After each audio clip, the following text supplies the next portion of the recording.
mamago gik manyako duoki. En Chebukati achiel ni nitiere prayer mawacho nango ni he should be declared unfit to hold public office.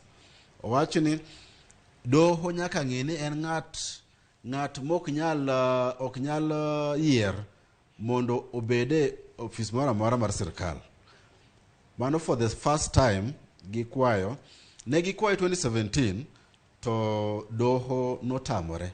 Azimio in the opening paragraphs mar petition gi Azimio wacho ni notime 2017 but sane mondo watim gini once and for all because this is the second time ji complain ni yiero motayo ni okoluwore gi chik. 2017 notimo kamano, 2022 chaku yiene mang'at makoro nyaka wabed gi mijingo mar deal gi jok man mibadhi case.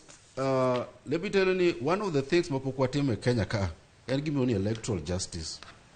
Electoral justice onge piny Kenya ka. To mae gima wase deal gi mibadhi mwatemo mineno sane ni kochwele doho ni to kaka Justice Mumigugi wacho nango ochwele doho ni to okinyal bedo office kanyo. Mama notinde waloro governor chama plini tiwuok oko. Electoral justice pok watimo e Kenya ka. Mang'ato nyalo wuok kendo en gima let kineno kata petitions go.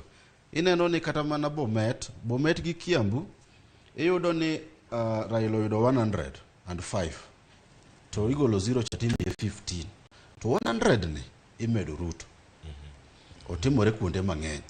Magi moko ni obet tiende ni jok mano mondo okinyi sa 12 moriedo ji 100 ka. Gida wacho ni gito ne gifuo koso. Ne gikia gima gitimo. Mano mokwongo.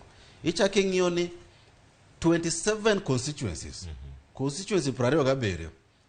Chebukati olando duoko kapok results mag obiro. Kwadwa ng'iyo ni kata mana ni wawuonda ni every constituency gain 40,000.